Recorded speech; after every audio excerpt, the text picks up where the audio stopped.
for his assault on history after Ethiopian Bekele's fantastic performance. Shadrach Cheptegei is going for sub 27 minutes, as is Stephen Kisa and Victor Kiplangat of Uganda. But we've got some great pacemakers here. Trio of Australians. Stuart McSwain in particular has had a fantastic season. 3 national records. He'll be going for the 5,000 on Saturday in Hengelo. So, Joshua Cheptegei going for glory, assisted by a whole team of pacemakers. The reigning world champion, the world cross-country champion, and what a fantastic record he took from Kenenisa Bekele in August over 5,000 metres. His last 5 laps in Monaco was simply sensational. Bjorn Koriman on the outside. We've got a couple of Dutch taking part here, including Luke Maas, who we've just got a glimpse of there. It was his idea to come up with the wave-light technology, but this is all about the Ugandan. He's the reigning Commonwealth champion as well, did the double on the Gold Coast. I was there for that brilliant racing. He's a young man with big ambitions and a big personality. He told us at the press conference, looks relaxed, doesn't he? Told us at the press conference he wanted to become the greatest distance runner in history. It is a punchy aspiration, but so far in his young career, he is delivering. He's a mature man. He's already married, despite the fact that he's just turned 24. His wife Carol will be watching, and his 2 young children, 3-year-old son and baby daughter. And we'll have time to talk about this guy's personality and his impact across Uganda and across Africa in the early part of the race. But he's aiming for 63 seconds a lap to try and take this record that has stood for 16 years. Joshua Cheptegei. He'll be following the familiar figure of Roy Groeneweg. His job to do the early pacemaking duties. Couple of national titles for the Dutchman. And it's Sonia, once again, this is brutal. But how much confidence do you think he would have taken from the 5,000? Arguably, his weaker distance, if he has one. Yeah, well, he's more known for the longer distances, world cross country, 10,000 meters, winning the world championships. And again, this is, you know, it's a bit of a test of concentration here and relaxation from the early stages, you know, to set the pace, but to do it, you know, in an even way. And Joshua has asked, unlike Gide, he has asked for a much more even pace. He wants to go exactly 63 seconds each lap. And they are bang on, just 63.04 for the first lap. And this is the thing, you don't want to panic too much and try to gain time early, particularly in a 10,000 meters. It is a long way to go, 24 laps at a track to go now. And, you know, the first half of the race is really just about getting there as easy as you possibly can and then start to work. This race, it's actually kind of breaking into 2 already. We have the second pack is going to try and get some of the athletes to run under 27 minutes. But from the front, we have Roy Groeneweg. He's going to lead out for 1,500 meters and, you know, take the 63-second lap, and then he's followed by Matthew Ramsden, who's had an absolutely fantastic season this year, athlete from Australia. He's broken PBs over 3,000 meter, 5,000 meters, 3:34 for 1,500 meters, and he will hope to get as far as 4,000 meters tonight. This is really good from Roy. He works with the NN running team, who, along with the expertise of the Globo Sports Communication, they have put this race on. And as I mentioned, if you're just joining us, we really hope you're enjoying this coverage free of charge around the world. The organisers decided they did not want to make a penny from tonight. They felt this needed to be a celebration of distance running. And Sonia, we said at the beginning, this is a really important night for our sport, because athletics doesn't always get the opportunity to sit front and centre And it is tonight, and with the best of intentions from everybody involved. And what a night already, and what a start this evening. It's been an absolutely fantastic start to the night, and it's a way of highlighting individual athletes. Oftentimes in track meets, we have so many events going on, track and field events, and great performances can get lost in the night. But here we have the chance to highlight great athletes and elevate them to their greatness and showcase what individual athletes can do. And they don't just do it by themselves. That's why we have all these pacemakers here tonight to help them out. A lot of these athletes, they work in teams who help them with their training, and then other athletes, some of these athletes are the best athletes in the world, some of the best athletes in their countries, who are giving up their time to come and help here tonight, because that's what it takes. Pacemaking is not an easy job these days. You need some really quality athletes to be able to maintain these paces and to help athletes to push the limits of the fastest times that anyone's ever run in the world before. And as the years go on, that gets harder and harder to do. Well, there's a real electricity around this tiny stadium, I can promise you that. There are people crowded round on the walls on street level. Just a reminder, the stadium is in a sort of fantastic natural amphitheatre. I believe we're on the site of the former riverbed, and there are man-made lakes, palm trees. It's a fantastic place to come and exercise. 62.9. He's okay at the moment. And we've just hit our first significant landmark for many people, a 4:12 mile. 4:13 is the pace that we're looking for. 5 miles to go in old language. And Matt Ramsden, it's his job now to get us, to 3,000 metres. We're looking at 7:52. And then we'll see how far he can push on from there. But, the pacemakers, the further they can go at the more even pace, and the more they can carry Joshua, to the point where he will then have to start working himself. And, that's probably when he will have to start looking at the lights here as well. And they are just, running right on world record pace right now. They're not trying to get too far ahead of it, because it's a long way to go, and you just don't want to burn the energy too early in the race and save something for those last laps. Yeah, and I think we should clarify as well that Joshua's got to run a massive 31-second PB. So people might say, well, hang on a minute, surely that's far too big a margin. But he needed a 22-second PB to take the 5,000 metre record, and he managed that with room to spare. So it's an interesting challenge, and it's a mark of how confident he's feeling. That the fact that he's never run within half a minute of Kenenisa Bekele's record doesn't bother him. No, well, I think he just wouldn't be looking at the record per se, or what he has done himself in the past, but more, focus on what he's done this year, and what that equates to. And on paper, he should, be definitely within range of breaking this record. But it is a long way out here. It's a tough event. It's quite different over 5,000 meters. There's less laps you have to run by yourself. I think here he may be left with a lot more laps to run by himself, and he will be actually after running at such a fast pace for a longer distance as well.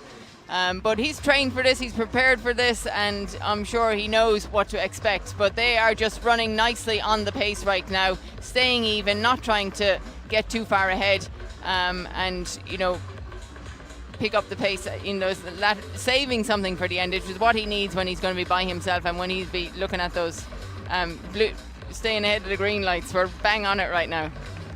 Yes, he's going to have to answer some savage questions. I was talking to his coach, Adi Ruta, had a fascinating hour with him the other day in the team hotel, and he was saying that Joshua has a massive appetite for pain, and that's what he needs. He says, I don't really need to equip him with any mental tools to try and cope with the pain. He's just born with a gift to take punishment, and that's what he's going to need to be able to do tonight. Absolutely, and he's got Nicholas Kip-Career here waiting to take over from Matt Ramsden once they get past 3,500 metres. and he has actually got the fastest time in the world this year for 10,000 metres at 26:58. Just a few weeks ago. So he knows what it's like to go the full distance. So he'll be aiming to run a little bit quicker than he's run just a few weeks ago, and help Joshua to get to a point where he's confident that he can take it home. Matt Ramsden's done a good job here. 7:52. They are absolutely bang on world record pace at the moment. There's Roy Hoenvig just in the foreground. He'll be delighted with what he's seeing so far. There's such a spirit of generosity amongst distance runners, which sounds like a cliche, but these guys and the men and women in the crowd who've run a 5,000 and 10,000 at whatever pace, they know this hurts. And you just have to look at how hard Ramsden is working here. You know, he's just got himself an extra 200 metres there, and that's just 1/3 into the race. You know, there's still a long way to go here. Joshua is looking pretty relaxed. Nicholas is also looking relaxed, and that is what you have to maintain for as long as possible into the race, because it's, you know, the laps are adding up here, and they are on pace. But I agree with you. He needs Nicholas to keep going as long as he possibly can. They've actually moved a little further up the trail of green lights. It's 5 in total. And then the front of the blue lights is set at 8 metres in front of world record pace to help the pacemakers. But Kipkorir Kameli, to use both of his surnames, he's a 12:51 man. 3rd in the national cross country at the start of this year in Kenya, and that is absolutely no mean feat. Now the last lap was 62.9. This is good so far for Joshua Cheptegei. 62.4. This is what he needs, Sonia. It's metronomic. Yeah, just to be able to maintain that even pace, you know, a little bit under 63, a little bit over 63, you know, you just to keep that going for as long as possible. And, you know, I'm sure that Joshua Cheptegei, he will be able to pick up the pace over the last 4 laps, but he just wants to get there feeling good. And right now they are working really well together.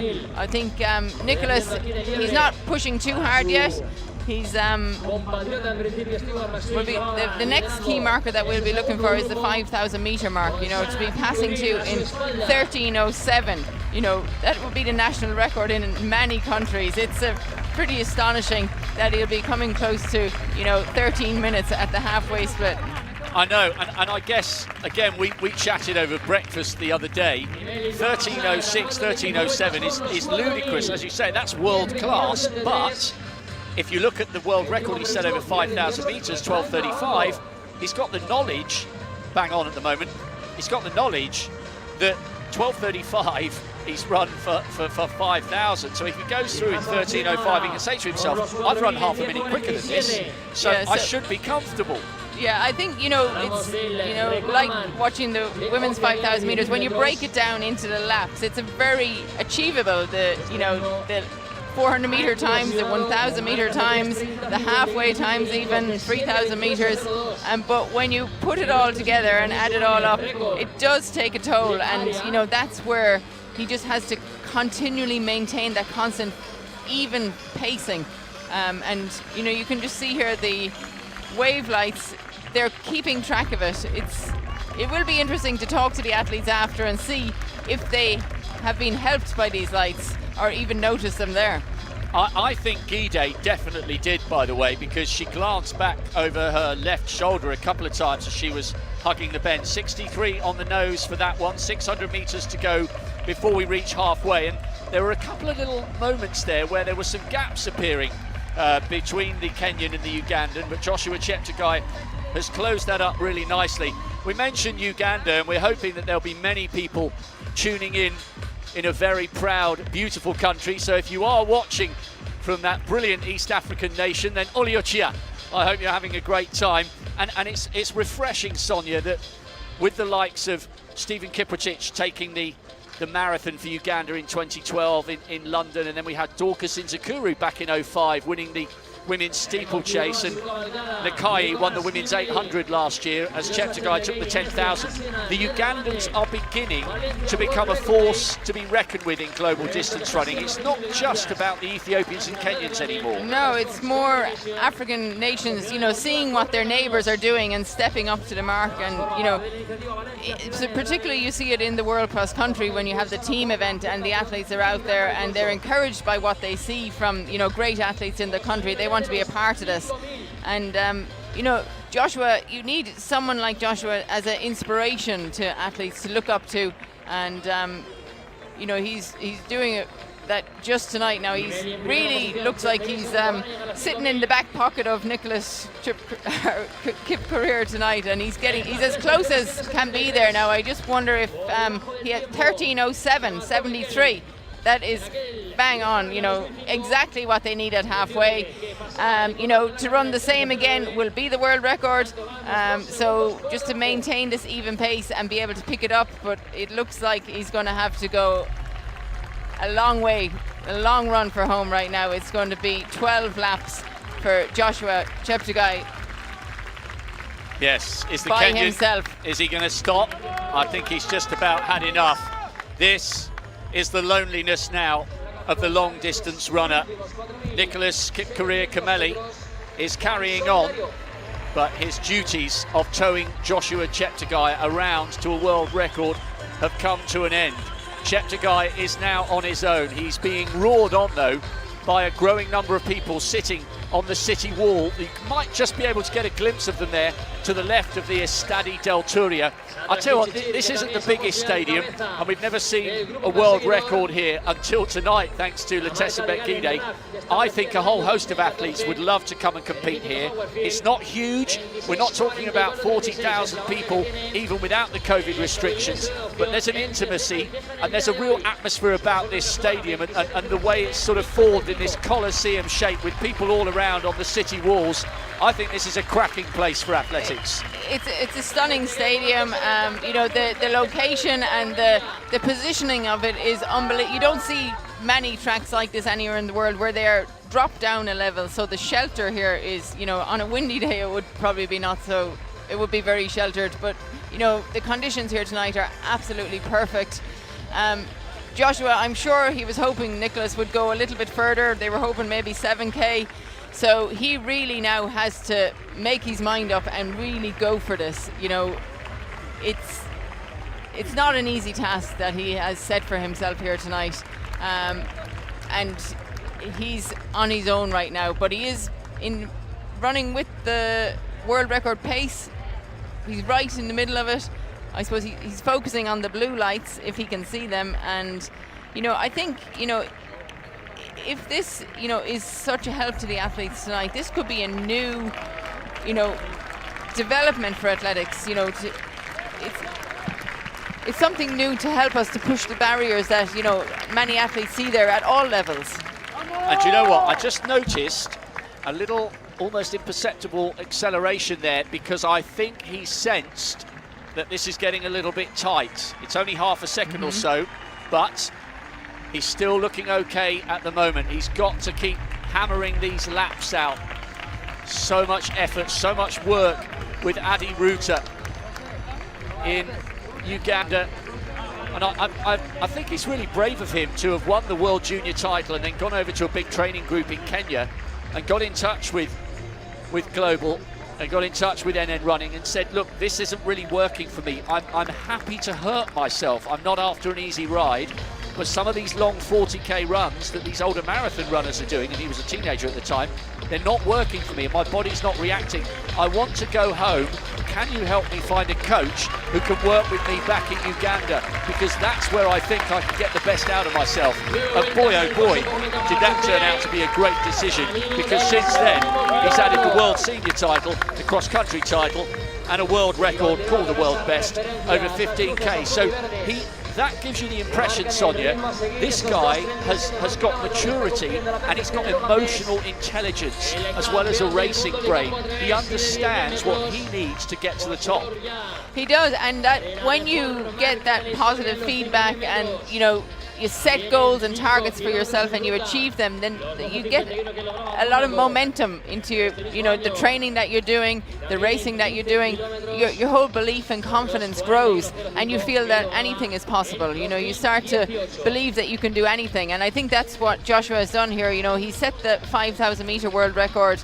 12:35. It looked so easy at the time, particularly the last 4 laps of that race, that I think he truly believes that he can achieve things that seem impossible, and looks like he is sitting on these lights here tonight. Now he's jumped onto the blue, which is great to see, with 8 laps to go. 17:50, and that's well ahead of the schedule here that we're looking at. 62.5 for that lap, and that may be the reason why he is on the blue lights, which, remember, are indicative of the pacemakers being 7 or 8 meters ahead of world record pace. He's trying to achieve something really special here. Kenenisa Bekele's world record has stood since 2005. Only 3 men have ever run inside 26:30. Bekele obviously with the world record, and the legendary cross-country runner Paul Turgat setting the world record, and Haile Gebrselassie as well, and he's picking up again here. He's giving himself some room for error towards the end of the race. It's a glittering list of men to have run under 26:30, and he's giving himself a great chance of joining them. He has, and he once again has hit one of his target times over on the back straight with 7 laps to go, so just under 3,000 meters to go here. And now he is definitely within the range that, it starts to feel easy when you're in the single digits.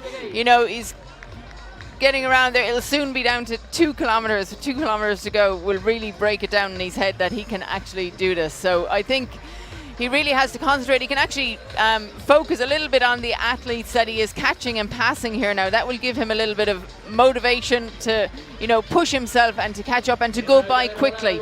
And, while also maintaining contact with the pace here. And I'm sure he will be keeping an eye on the clock every time he comes around.